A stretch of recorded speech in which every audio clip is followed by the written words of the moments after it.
Welcome to Changing Higher Ed, a podcast dedicated to helping higher education leaders improve their institutions. With your host, Dr. Drumm McNaughton, CEO of The Change Leader, a consultancy that helps higher ed leaders holistically transform their institutions. Learn more at changinghighered.com. And now, here's your host, Drumm McNaughton. Thank you, David. Today we welcome back Dr. Deborah Pomeroy, Associate Professor Emeritus of Science Education at Arcadia University, and Joseph Merlino, President of the 21st Century Partnership for STEM Education. Deborah's work in higher education involved both helping facilitate the development of curricula and facilitating and studying the impact of partnerships between professors and high school teachers. And Joseph is the co-author of the new book, New Era, New Urgency, A Case for Repurposing Education. In part one of this podcast, we explored the four primary quandaries that university presidents and higher education leaders must navigate: the tension between mission and revenue, the challenges of interdisciplinary collaboration and integration, the need to address college access and equity, and the balance between admitting in-state and out-of-state students.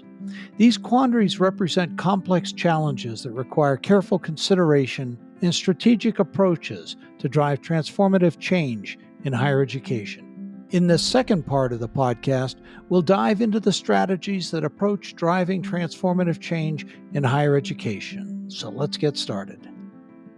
So that gets into really talking about a theory of change. And clearly, individuals and institutions have to be convinced of the need to change, but that is not going to happen by an outside agent saying you have to change.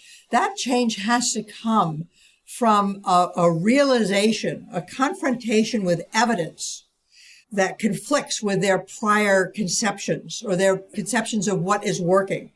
It's not until they actually confronted the reality that there could be another way to learn, and that other way to learn would require just amazing transformations. Then it started. So what is that other way? You've dangled it out there saying this is great. So what is that other way? Well, the other way starts by taking the view of the other. Taking the view of the other. And from the president's standpoint, the president wants to make changes. Taking the view of the other means taking the view of the faculty, for example, as one other, in addition to taking the view of high school teachers, taking their point of view. And I can give you a quick example of that. But my point is that university faculty, in my experience, do not understand the complexity of an administrator at the dean's level, and certainly not at the president's level, in terms of all of the factors that they have to deal with. And that's a big thing, because to make those changes, you can't have the faculty saying, oh, well, if the president only did this, we wouldn't have this problem, rather than understanding the constraints that the institution as a whole has, getting back to these quandaries. But in terms of solving them, El Paso was known as an Anglo institution on the border, and they had a changing demographics with more Hispanics coming in, and there's a very low morale in the early 70s. This is UTEP. UTEP, University of Texas at El Paso. When Diane Natalicio, who was one of the longest serving presidents, came in as a linguistics professor, a Hispanic, a very different point of view. Her point of view was, let's make the border an asset rather than a deficit. Let's embrace the Hispanic population rather than saying, we're going downhill.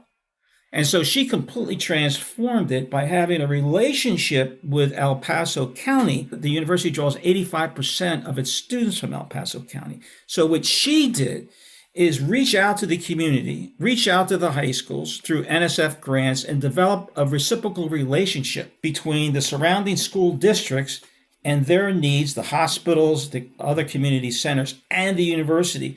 So the mission became a vehicle for the upward social and economic mobility of the Hispanic population that was in. That was their mission.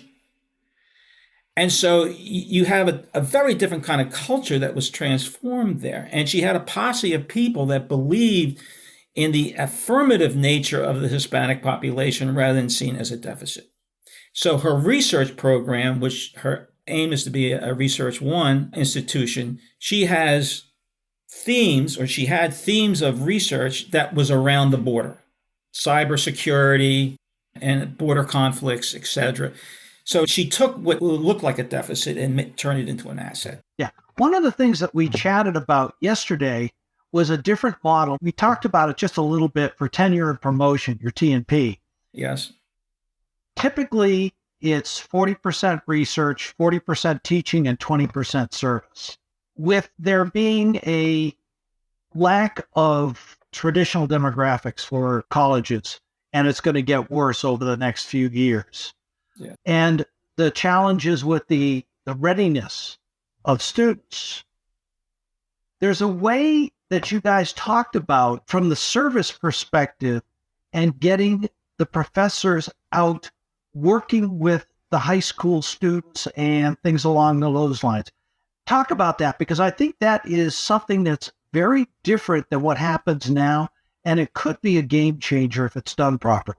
One of what we feel is a misconception is that when professors interact with high school teachers or with students, that the learning is directed from the professor to the high school teacher or the students. And it's basically a one-way interaction. And in our Math Science Partnership Program, we worked with 45 school districts and 13 colleges and universities, and they formed partnerships between the universities, the higher ed institutions, and the high schools.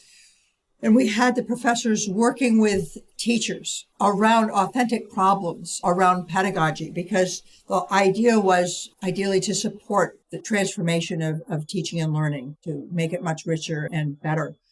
And what we found is that the professors were learning as much, if not more, from the teachers than the teachers were learning from the professors. So we found this really rich reciprocal relationship.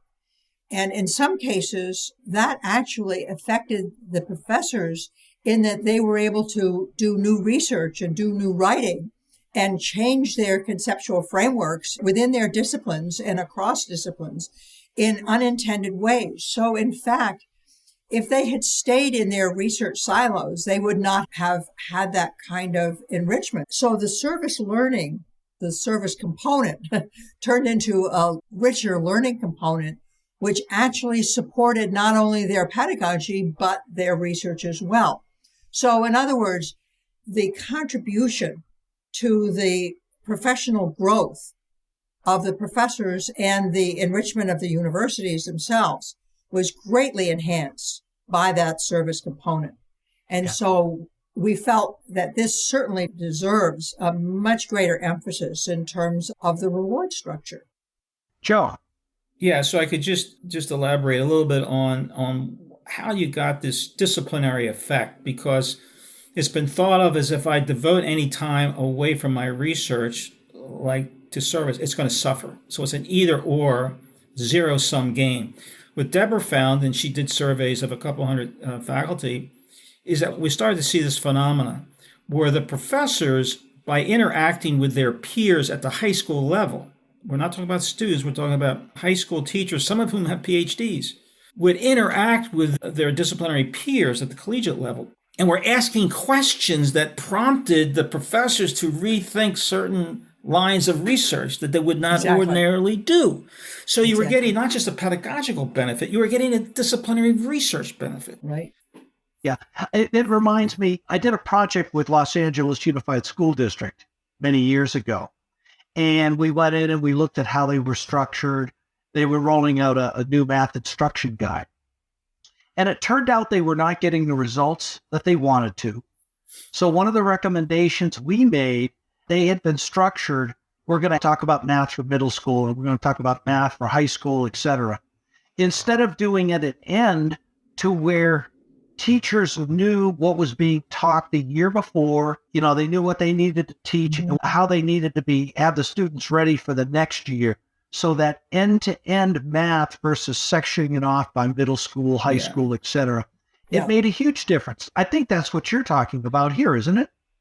Well, you have the research angle benefiting the universities, but you also have another thing, is that you will have when we were dealing with university faculty, they would always complain about the high school students coming in. And it was a complaint in two ways. One is that they gave them novel problems and they didn't know how to do it. I'm not talking about rote stuff. I'm talking about novel kind of problems. They didn't know how to think about it. But also, they didn't want to think. A lot of these high school students, they come in and they're posed questions, then they're used to having the professor tell them what the answer is. And the professors want them to think, because if you are at that level, the reason you do research is because you don't know what the answer is. So if you're going to be learning how to be a chemist, you have to be willing to think about problems where there's no answer. No one's going to tell you what the answer is. You can have discussions, but there's no one telling you that. So it would be very helpful, for example, if university people could come into a high school. I'll just give you an illustration to your point, Drumm, where they explain the reason that your professor is asking you to do this novel problem and have you discuss things in group is because at the university level, that's what we're expecting you to do. And you have to get used to, if you're going to be a research scientist, if you're going to be employed by a hotshot business, they want you to come up with innovations where they don't know the answer. Yes. And they want you to work in groups to figure it out. Exactly. That goes to the AAC&U studies from employers, is they want people who can work in teams, who can think critically, who can analyze data, draw conclusions. These are life skills. These are skills that, regardless of your discipline, you have to be able to do these things. What you're talking about also reminds me of Madeline Atkins over at Lucy Cavendish College, part of the University of Cambridge. They had a goal to where they wanted to admit 90% of their students from public institutions within the UK. And if anybody knows Cambridge and Oxford, 30% is more like the number that they get, because it's very elite private schools and prep schools who get there. Well, Madeline was able to do this, and she did this by having the professors go out and work with the high schools and gifted high school students to get them ready. And when they were ready and they applied and they were given help with their application process, et cetera, their essays, once they were admitted, they came in for what they call Bridging Week, which is introduction to the university. This is how we teach the tutorial model. We give you mini exams so that you get a sense of it. You have a great map and you walk between classes. So when you get there for orientation, you know everything. And there's this sense of belonging, which really goes back to one of those initial quandaries that we talked about, the students and the mental health. They are preparing students to be ready when they get there. Just what the professors should be doing too. So to get to the issue of tenure and promotion and the triumvirate of that, Texas Tech University, we saw the president and the provost were leading the change with their board to change the allocation of weight to include service learning or service beyond the university as a key factor. Because in their case, they're on the high plains near Lubbock. They drew from 16 counties traditionally, but those counties have changed in their demographics. They can't draw as much because the population is declining. Instead, they have to draw from 400 miles away. So they need to do summer institutes and summer camps. And how would they get faculty to want to do that? So they had to reward the faculty for that kind of thing, as well as service integration around Texas Tech, like you said with Lucy. Yeah, Lucy Cavendish College, Madeline Atkins. Yeah. So let's go back a little bit to the theory of action, the theory of change, and how can presidents apply this to make changes at their university? Well, one of the things that we recognize, and I think most people who are really in change theory, is that even just confronting the evidence doesn't mean that you're going to change. And change, that process of conceptual change, is very messy. And it takes a long time, and you have to make mistakes in order to be able to learn from them and find out where you move beyond. And that takes a tremendous amount of support. And it takes sort of a changing of the idea that the professors are going to be expected to be experts in everything, including pedagogy. And professors have to be allowed the space to try new things. They have to be allowed and be provided support to work with their peers so that they can have that kind of peer support where they're all trying new things together. And if they end up with a bad evaluation one year, that, in one semester in a course or something, that may not be all that bad because what they're doing is they're novices. They're trying new things. And if, presidents and policy have to allow and support that kind of change. And the expectation cannot be that it's going to happen in 1 year. It's going to take longer. And those support mechanisms have to be in place. So let me introduce a fifth quandary. Fifth quandary that's specifically for presidents. And that is this. So in places where they've been able to make change, like at UTIP, you had the president being there for 30 years. She was a professor, a dean, became the president. And along the way, she had a vision for what the university should become very early on. And she surrounded herself or accumulated like-minded people that became her posse. And it was that network of people, that informal network, along with the formal authority from their positions, that had allowed her to do things. Consider the difference when a president becomes appointed that doesn't have any network at the university. They have to establish that network. But as Deborah said, it takes time. And then you have to know who you're dealing with at the provost level or at the dean's level, because you can't get anything done unless you have their support, etc. So that takes time. The advantage of an outside person is that they may have a vision of what needs to happen that maybe an inside person doesn't want to admit to or doesn't want to take the risk of doing. And we've seen both cases. In the case of El Paso, yes, she had a vision from very early on, and she accumulated that vision, which is already revolutionary. In another institution that I was involved with, they had an inside people, but they didn't have a vision. So you need both your inside people that you can network with and a vision. That's a dilemma. You need both. Yeah. And if you're coming in from the outside, this is something that our firm has done, is doing presidential onboarding. One of my partners, William Britt Kerwin, who was the president at Maryland College Park, Ohio State, and then the system chancellor for the University of Maryland system. He was in the big chair for 27 years. He had somebody do this for him when he came from University of Maryland College Park to Ohio State, is go in, interview the key stakeholders, know where they are, find out what the problems are.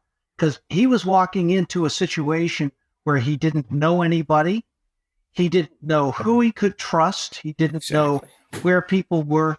And by having someone come in and do this onboarding process, you're able to really formulate your goals, your objectives, your plans for moving forward based on what people know on the inside. It's a wonderful process. Well, in a reciprocal way, you also gain the benefit of enlisting people in maybe where you want to go, because you develop the personal relationship with them that later on you can go to them and say, here's what I'm hearing. Yep, exactly. Well, this has been a wonderful conversation, and I want to thank you both for the time. You've given the audience a lot to chew on between the quandaries and how to deal with them, restructuring.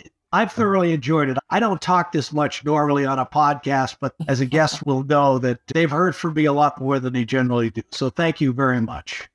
Well, you're very welcome. I'm glad it got your creative juices going as well. It's been a lot of fun for us.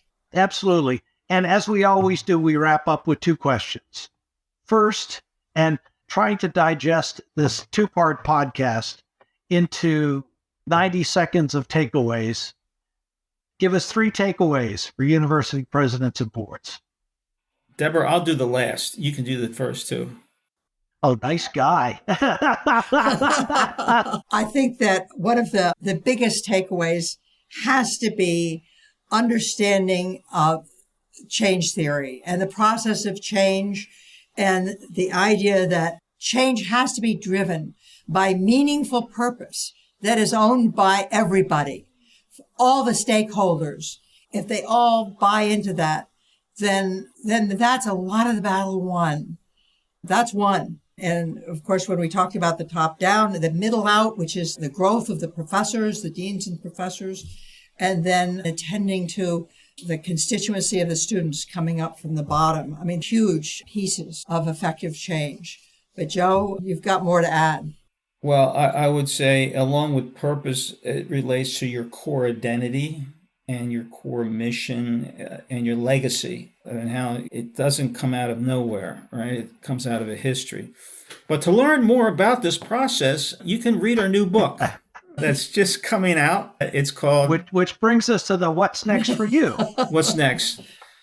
Yeah. So Deborah and I have been working on this book for the last 14 years. It's called New Era, New Urgency, The Case for Repurposing Education. And we go into historical analysis as well as a contemporary view in our work in Egypt. And we talk a lot about universities and the history of their mission and purpose. And I think it provides a context for our new era that we're in. We are in a new era. And so it may be helpful for university presidents and others to take a look at it. We've gotten great reviews from it, and it's born out of practical experience in trying to make change. Again, it's New Era, New Urgency by Rowman Littlefield Publishers. Thank you very much. Appreciate that. Joseph, Deborah, thank you so much for being on the podcast. Greatly appreciate your time and your knowledge sharing with us. I look forward to the next time we get a chance to talk. I hope so. It's true. We hope so. It's been a pleasure. I hope it will be soon. Thank you so much. Thanks for listening, and a special thank you to my guests, Deborah Pomeroy and Joseph Merlino, for their willingness to share their insights on organization change and how to better integrate higher education institutions for more student success. I look forward to the next time we get to talk. Tune in next week when we welcome Bruce Dahlgren to the show. Bruce is the CEO of Anthology, one of the top edtech companies in the U.S., and he'll join us to talk about how colleges and universities are using AI to become more efficient and productive. Thanks again for listening. See you next week. Changing Higher Ed is a production of The Change Leader, a consultancy committed to transforming higher ed institutions. Find more information about this topic, along with show notes on this episode at changinghighered.com. If you've enjoyed this podcast, please subscribe to the show, and we would also value your honest rating and review. Email any questions, comments, or recommendations for topics or guests to podcast@changinghighered.com. Changing Higher Ed is produced and hosted by Dr. Drumm McNaughton, post-production by David L. White.